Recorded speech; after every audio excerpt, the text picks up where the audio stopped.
Bismillahirrahmanirrahim. Assalamualaikum warahmatullahi wabarakatuh. Ya, selamat pagi untuk anandaku sekalian. Hari ini kita akan belajar bahasa Indonesia dengan materi yang sama, yaitu tentang teks diskusi. Namun pada kesempatan hari ini kita lebih terfokus pada menyusun teks diskusi bahasa Indonesia. Ya. Nah, di pertemuan kelima pembahasan kita masih tentang menyusun teks diskusi. Dan sebelum kita memulai pembelajaran, mari kita berdoa terlebih dahulu, doa sebelum belajar. Raditu billahi rabbah wa bil islami dinah wa bi Muhammadin nabiyya wa rasulah rabbi zidni ilman warzuqni fahman. Ya. Ya, setelah kita berdoa, nah, sebelum kita masuk pembelajaran, intinya Bapak akan sedikit melakukan evaluasi tentang LKPD pekan ketiga, ya, tentang evaluasi pekan ketiga. Karena kenapa? Beberapa hal yang menjadi sorotan buat saya ketika melihat hasil pekerjaan Ananda sekalian, ada yang menjadi poin yang paling krusial dari cara menjawab Ananda sekalian. Tahukah kalian apa tugas LKPD pekan ketiga? Yaitu menentukan struktural. Ketika menentukan struktural, itu berarti dalam setiap paragraf atau dalam setiap teks itu tidak ada yang dibuang satu kata pun. Karena apa? Karena bagian judul ya judul. Tapi ada beberapa hal yang menjadi sorotan buat saya. Hanya untuk penulisan judul pun masih diringkas. Padahal ketika judul ya judul, ditulis aja judul minum kopi baik atau buruk untuk kesehatan, tanda tanya. Yang dibuang tanda tanyanya, karena itu adalah satu kesatuan judul. Ya, itu. Namun ada yang menulis minum kopi baik atau buruk. Itu salah karena yang diminta judul. Kemudian ada juga yang menulis minum teh baik atau kesehatan. Loh, apa hubungannya kopi dengan teh ini? Ya, kita bahas ini kopi. Baca teksnya di halaman 186 di buku paket Bahasa dan Sastra Indonesia. Yang lebih krusial lagi, ada siswa yang menjawab tentang yang disuruh baca teksnya itu adalah judul minum kopi baik atau buruk untuk kesehatan, tetapi yang dimasukkan di situ teksnya adalah teks tentang full day yang ada di buku paketnya. Loh, ini kok enggak nyambung. Yang kita maksud ini judulnya minum kopi baik baik atau buruk untuk kesehatan, tapi ada yang bahas isinya tentang full day school. Saya jadi bingung. Saya tidak sebut namanya karena tidak baik disebut di sini, tetapi ini yang menjadi introspeksi bagi siswa sekalian. Kalau membaca LKPD, tolong dibaca baik-baik kegiatannya apa. Kegiatan 2 menentukan struktural. Berarti Anda hanya menentukan struktur, bukan merangkum isi dari teks. Ya, bukan merangkum isi teks, apa intinya di situ tidak perlu tidak seperti itu. Ya, kalau memang harus misalnya judul ya ditulis secara full, minum kopi baik atau buruk untuk kesehatan ditambah dengan tanda tanya, karena itulah judul yang ada dalam teks itu. Jangan meringkas, jangan merusak karya orang lain, ya, karya teks orang lain. Kemudian masuk pada masalah isu. Ya, saya melihat bahwa cara menulis paragrafnya juga tidak sesuai. Ditulis dalam bentuk paragraf harus masuk berapa huruf di atas itu yang harus penulisannya juga yang berantakan. Ya, seperti itu. Jangan dipotong-potong, jangan diringkas. Boleh sebetulnya diringkas, tapi dengan catatan dia dalam bentuk kutipan. Artinya ada tanda petik di situ. Nah, boleh sebetulnya, tapi kalau Anda tahu cara mengutip, kalau misalnya Anda bilang itu terlalu panjang Pak paragrafnya, maka Anda harus tahu metode cara penulisan dengan cara mengutip. Mengutip itu beri tanda petik bahwa kamu memetik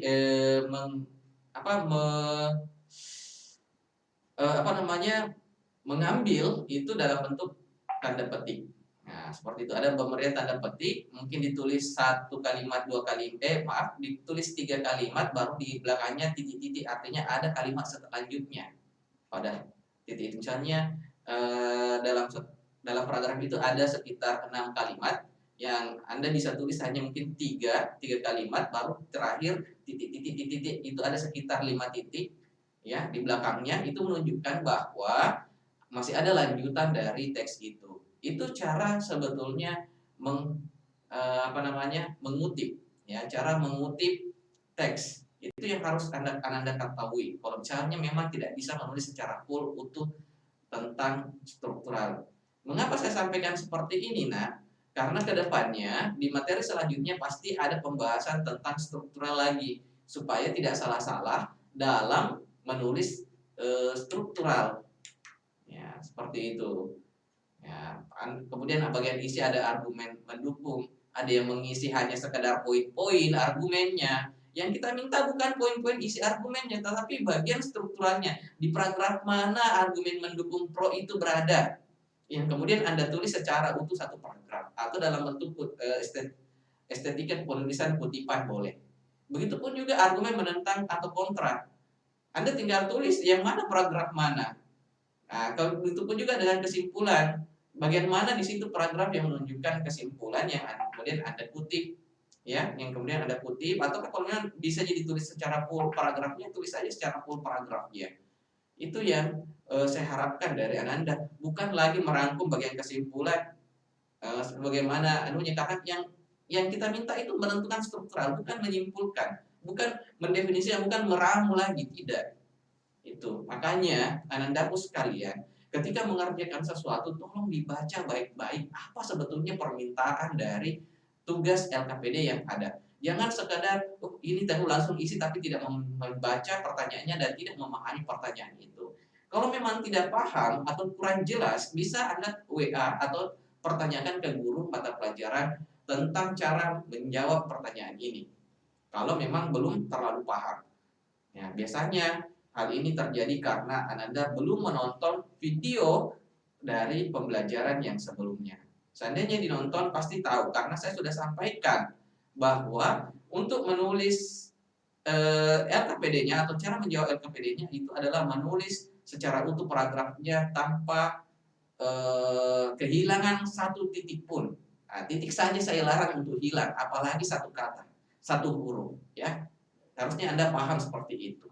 Nah, itu yang membahas pembahasan LKPD atau evaluasi tentang LKPD di pekan ketiga ini yang menjadi penilaian saya banyak yang keliru. Tetapi ya, tetap ada yang dapat nilai 100, itu kebanyakan dari kelas 9A. Ya. Kalau laki-lakinya, wah, rata-rata cara menjawabnya tidak sesuai dengan permintaan saya.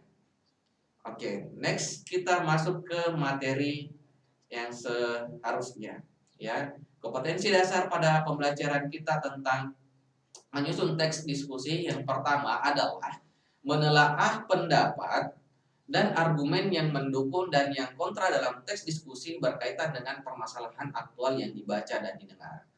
Kemudian kompetensi yang kedua adalah menyajikan gagasan atau pendapat argumen yang mendukung dan yang kontra serta solusi atas permasalahan aktual dalam teks diskusi dengan memperhatikan struktural dan aspek kebahasan dan aspek lisan, intonasi, gestur, dan pelafalan. Jadi kita akan memperhatikan struktur, aspek kebahasan, dan aspek lisan dalam menyusun teks diskusi pada hari ini. Tujuan pembelajaran yang pertama yang harus dicapai, kita fokus di tujuan pembelajaran kita pada hari ini. Yang pertama adalah siswa dapat memahami cara menyusun teks diskusi. Jadi anandaku sekalian harus tahu, oh begini loh cara menyusun teks diskusi. Supaya pada saat pengerjaan LKPD nanti, Ananda sudah bisa menyusun teks diskusi itu tanpa harus melihat materi ini lagi, tanpa harus melihat langkah-langkahnya karena sudah memahami dan mengetahui hal ini. Kemudian yang kedua adalah siswa dapat menyusun teks diskusi. Ya, sama saling berkaitan sih sebetulnya. Setelah kita memahami, ya kita akan menyusun teks diskusi itu. Itu menjadi tujuan pembelajaran kita pada kesempatan hari ini. Ya, next, cara menyusun teks diskusi ada di sini sebetulnya ada 7 poin. Ya, di slide pertama, yang pertama adalah menentukan topik atau tema perdebatan isu. Ya, jadi kita akan menentukan topik atau tema perdebatan isu. Kemudian yang kedua adalah judul. Kalimat dalam judul harus memicu perdebatan sehingga muncul pendapat yang setuju dan tidak setuju. Kemudian yang ketiga, tujuannya adalah memberi penjelasan tentang pendapat yang setuju dan tidak setuju. Dan yang keempat, mencari informasi atau data tentang isu yang dipilih. Dan yang kelima, menyusun kerangka teks atau karangan. Yang keenam, mengembangkan kerangka menjadi teks diskusi. Dan yang ketujuh adalah menyunting teks diskusi, mengoreksi dan membetulkan kesalahan bahasa. Jadi ada 7 poin ya yang harus dipahami oleh Ananda sekalian tentang menyusun teks diskusi. Nah, selanjutnya kita akan membahas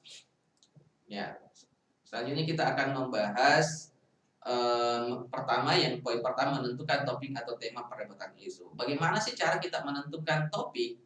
Ya, bagaimana sih cara kita menentukan topik atau tema perdebatan atau isu ini? Nah, pernah lihat ini apa? Ya, isu itu sesuatu yang ada di sekitar kita ya. Ya, sesuatu yang ada di sekitar kita, kita harus mengambil sesuatu di sekitar kita, tidak usah terlalu jauh. Contohnya yang sederhana, kalian biasanya menabungnya di mana? Apakah biasanya di bank atau di celengan? Nah, seperti ini. Ini kan topik atau perdebatan yang sebetulnya hal yang sederhana yang sering kita lakukan. Kalau kalian memang sering menabung atau mungkin Anda tidak punya buku tabungan. Ya, saya rasa Anda SMP Unism itu paling tidak punya tabungan lah. Ya. Punya tabungan lah ya. Apakah Anda suka menabungnya di bank atau menabungnya di celengan? Ataukah bisa juga mengangkat isu tentang ini? Kalian kalau ke sekolah biasanya apa? Apakah kalian naik sepeda, naik motor, atau jalan kaki? Jadi ada berbagai macam naik PT-PT atau naik angkot ya maksudnya. Itu yang menjadi ciri khas kita ketika sekolah seperti apa. Anda lebih suka atau lebih nyaman seperti apa ya? Itu kan juga bisa menjadi topik atau tema perdebatan dalam isu ketika menentukan topik teks diskusi. Atau yang seperti ini, biasanya kalian kalau ke sekolah, Anda lebih suka jajan atau di warung atau jajan di sekolah atau membawa bekal dari rumah. Nah, ini adalah sebuah pilihan yang menjadi topik yang bisa kita angkat di kehidupan sehari-hari kita.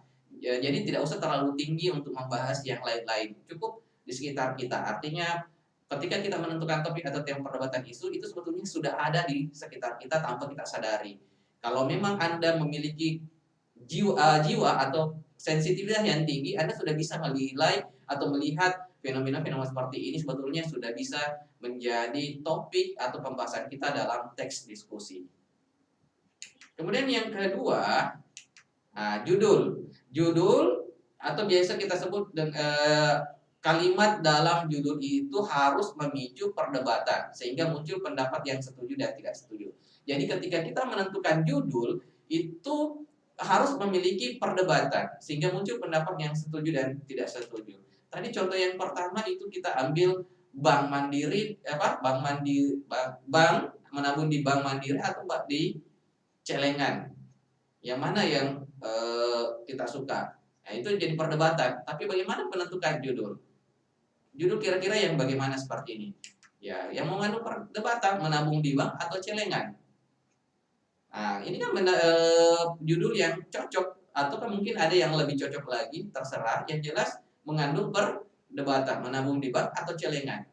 Pasti ada yang lebih setuju menabung di bank, ada yang tidak setuju lebih suka menabung di celengan. Ya, itu adalah pilihan yang akan menjadi topik perdebatan. Ataukah yang tadi seperti ini, sekolah naik sepeda atau sepeda motor, yang mana lebih baik? Nah, itu artinya ada perdebatan yang pasti akan muncul. Saya lebih suka naik motor, lebih cepat sampai. Tidak, siswa belum bisa boleh naik motor karena belum memiliki SIM. Itu bagian dari perdebatan atau argumen-argumen yang menunjukkan perdebatan. Yang sama dengan yang ketiga, jajan di kantin, ya, jajan di kantin atau membawa bekal. Ini menjadi permasalahan juga. Yang bisa dianggap, saya lebih suka bawa bekal, dijamin lebih enak karena masakan ibu, kemudian lebih sehat dibandingkan jajan di kantin, belum tentu sehat. Itu juga jadi perdebatan. Seperti itu. Jadi setelah menentukan tema, kemudian judul, baru masuk di tahap ketiga, yaitu tujuan. Ya, dalam tujuan itu harus memberi penjelasan tentang pendapat yang setuju dan tidak setuju.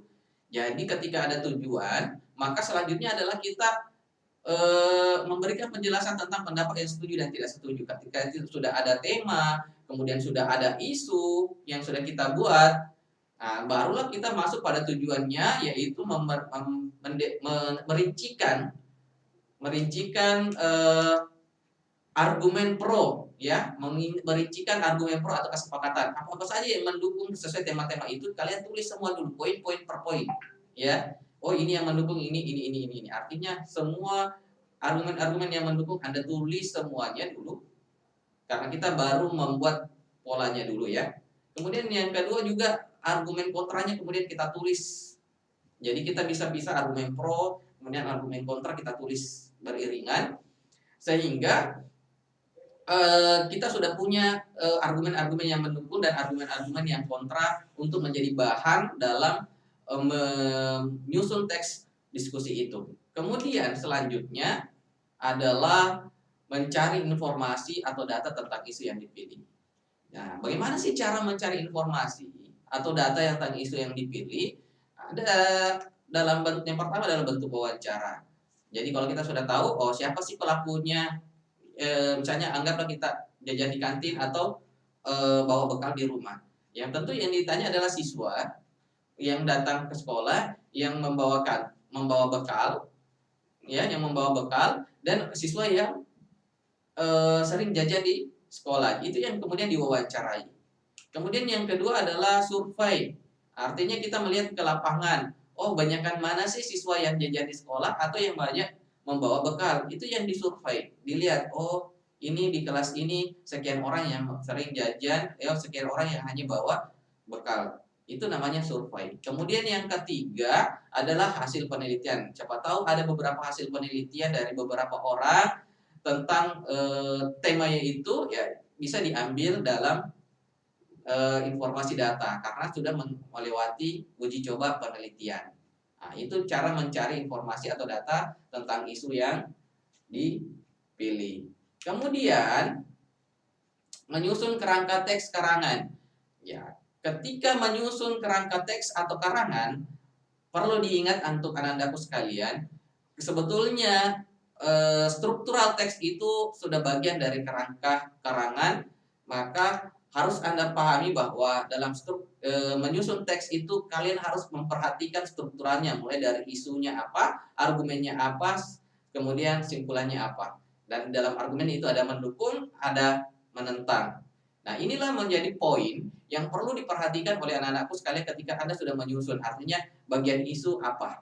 Anda sudah tulis poin-poinnya, kemudian argumen pendapat ada yang mendukung, ada yang menentang, kemudian ada simpulannya seperti apa. Itu baru kerangka, belum dikembangkan menjadi sebuah paragraf yang utuh. Ya, belum dikembangkan menjadi paragraf yang utuh. Karena pada saat sudah ada poin-poin yang sudah kita dapat pada poin itu, barulah kita mengembangkannya dalam sebuah kerangka. Ini ada contohnya di bagian isu tadi. Inilah yang kemudian diramu menjadi sebuah paragraf. Saya ambil contoh teks diskusi tentang corona. Ya, ini sudah ada dalam materi sebelumnya. Nah, bisa dilihat bahwa oh ini bagian isu, dia sudah menjadi sebuah paragraf yang utuh. Kemudian masuk pada wilayah argumen, ya ada argumen mendukung dan argumen menentang, itu sudah menjadi sebuah paragraf, bukan lagi poin-poin yang di sebelumnya yang menjadi kerangka itu kan dalam bentuk poin-poin. Ini sekarang menjadi sebuah paragraf, ya kemudian dikembangkan. Kemudian argumen menentang. Kemudian yang terakhir adalah kesimpulannya. Ya, jadi ada kesimpulan yang harus disusun dari argumen yang mendukung dan argumen yang menentang itu menjadi sebuah kesimpulan yang bisa diambil untuk menengahi pertentangan itu. Kemudian setelah kita mengembangkan karangan, apakah sudah jadi? Belum, masih ada pembahasan selanjutnya, yaitu penyuntingan. Apa itu menyunting teks diskusi? Ini yang menjadi poin yang terpenting untuk Anda sekalian. Sebelum diperlihatkan ke orang, maka kita harus mengoreksi dan membetulkan kesalahan bahasa. Artinya apa? Kita harus mengoreksi kesalahan penulisan. Ya, bisa saja dalam teks itu ada sebuah kesalahan penulisan. Apa sih kesalahan penulisannya? Kesalahan penulisannya bisa berupa katanya tidak baku, itu juga kesalahan penulisan. Kemudian boros kalimat, itu juga kesalahan penulisan. Kemudian ada hurufnya yang kurang atau berlebih atau salah penempatan huruf, itu juga kesalahan penulisan. Ataukah juga dalam kesatuan paragraf dan kalimat. Ini sudah kita pelajari tentang kohesi dan koherensi di materi sebelumnya. Apakah paragraf yang satu dengan paragraf 2 sudah utuh atau sudah saling nyambung atau tidak? Nah, itu yang harus diperbaiki. Apakah kalimat yang pertama dengan kalimat kedua dalam paragraf itu sudah saling mendukung atau sudah saling nyambung apa belum? Itu menjadi bentuk koreksi juga. Kemudian yang ketiga adalah kesesuaian strukturnya. Apakah teks itu sudah sesuai dengan strukturalnya atau tidak? Ataukah terbalik-balik, jangan sampai kesimpulan berada di awal ataukah bagian isu ada di tengah-tengah, itu yang menjadi kekeliruan. Jadi harus dikoreksi betul apakah sudah sesuai dengan teks diskusi, sesuai dengan strukturalnya, sudah sesuai dengan kepenulisannya, sesuai dengan kesatuan paragraf dan kalimat yang sesuai. Nah, selanjutnya ya materinya sudah selesai ya, bagaimana penyusunan teks diskusi itu dengan poin-poin yang saya jelaskan tadi. Nah, selanjutnya adalah bagaimana Ananda sekalian menyelesaikan tugas LKPD pekan kelima ini. Ya, kita akan bahas. Ya, dalam penyelesaian LKPD yang perlu Ananda lakukan adalah kembali menonton video ini. Ada 3. Ini sebetulnya ada di materi sebelumnya, yaitu dampak buruk game online. Sengaja saya ambil tema itu kembali karena saya merasa bahwa ini yang belum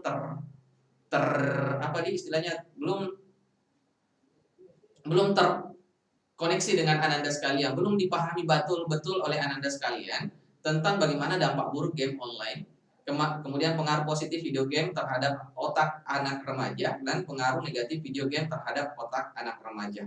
Ini yang harus Ananda nonton sebelum mengerjakan LKPD pekan kelima ini. Ya, itu ada alamatnya. Dari 3 video itu nanti saya akan masukkan di kolom komentar di bawah di YouTube. Bisa Ananda sekalian tinggal klik langsung ke situs YouTube-nya ya. Langsung masuk ke situs YouTube-nya. Ya, penyelesaian LKPD bagaimana yang saya minta? Yang pertama Anda harus tahu dulu kegiatan kedua ini adalah menyusun teks diskusi. Ya, jadi simaklah masalah yang disajikan dalam video dampak buruk game online yang tadi ya, 3 video itu yang harus Anda perhatikan. Kemudian gagasan Langkah kedua adalah tulis argumen mendukung, argumen kontra, dan solusi atas permasalahan dalam video dampak buruk game online yang sudah kalian simak ke dalam tabel di bawah ini.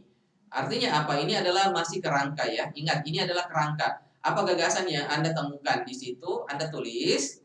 Kemudian argumen mendukungnya apa saja, poin-poin argumen mendukung lebih banyak lebih bagus, argumen kontra apa saja, poin-poinnya lebih banyak juga lebih bagus. Solusi, apa solusinya dari argumen mendukung dan argumen kontra itu dari permasalahan itu yang menjadi solusi. Ini baru kerangka. Ingat, ini baru kerangka. Ya, langkah kedua ini adalah kegiatan kedua ini ada yang Anda lakukan adalah kerangka ya di langkah kedua. Kemudian masuk di langkah ketiga. Di langkah ketiga ini adalah kembangkan dan susunlah gagasan argumen pendukung, argumen kontra, dan solusi atas permasalahan tersebut. Lalu dalam bentuk teks diskusi dengan memperhatikan struktur dan aspek kebahasaannya. Nah, dari tadi itu kerangka, kemudian isu, nah berarti ini sudah dalam bentuk paragraf ya. Jangan lagi diringkas-ringkas. Ini menjadi sebuah paragraf yang utuh, ya, paragraf yang utuh menjadi sebuah teks diskusi. Jadi dalam bagian struktur isunya ya harus ada dalam bentuk paragraf. Anda tulis kembangkan dari yang kerangka yang sebelumnya. Anda kembangkan kerangka yang sebelumnya, dengan begitu bisa lebih maksimal lagi, artinya dalam bentuk paragraf. Kemudian bagian isi ada argumen pendukung, ada argumen kontra, itu dalam bentuk paragraf, dijelaskan, disatukan menjadi paragraf yang utuh. Bukan lagi per poin-poin, tetapi dalam bentuk paragraf sehingga menjadi kohesi dan koherensi. Begitupun juga argumen kontra dalam bentuk paragraf. Penutup atau solusi juga dalam bentuk paragraf. Itu yang menjadi poin yang harus Anda kerjakan dalam LKPD Ananda sekalian. Nah, masuk di pembahasan selanjutnya tentang ulangan harian. Karena kita sudah masuk di materi terakhir, maka saya sudah menjadwalkan ulangan harian Ananda sekalian di mana? Di akun Nuadu Ananda sekalian ya. Bisa diakses di Nuadu, tepatnya di hari Rabu, hari ini tanggal 10 bulan 2 2021. Setelah pelajaran ini tepatnya jam 9 sudah bisa diakses. Tapi karena kan setelah ini ada materi selanjutnya, tapi tolong jangan diakses pada jam segitu, boleh diakses nanti setelah proses pembelajaran mapel yang lainnya juga. Mungkin di atas jam 12 sudah bisa diakses ya. Sampai hari Sabtu tanggal 13 bulan 2 2021 pukul 23.45, artinya kurang lebih 5 menit sudah jam 12 malam. Itu artinya Anda bisa mengaksesnya pada waktu itu. Tapi ingat, durasinya hanya 60 menit. 25 soal pilihan ganda, durasinya hanya 60 menit. Jadi ketika sudah Anda buka, Anda harus selesaikan dalam waktu 60 menit. Jangan, oh ya karena lama waktunya Anda sudah buka, besoknya dilanjut, tidak bisa. Ya, harus diselesaikan pada saat itu selama 60 menit. Jangan sampai ditunda-tunda. Jadi silahkan pilih kapan waktu luangnya, bisa sebentar malam kalau misalnya Anda merasa sudah sholat isya tidak ada di kerja, bisa langsung dibuka akses di Nuadunya untuk melakukan ujian atau ulangan harian tentang teks diskusi. Ataukah besoknya hari Kamis, ataukah kalau mau lebih enak hari Jumat tidak belajar, bisa ujiannya di hari Jumat atau hari Sabtu pagi. Yang jelas itu adalah durasi waktu untuk bisa mengaksesnya dalam waktu penyelesaiannya sekitar 60 menit.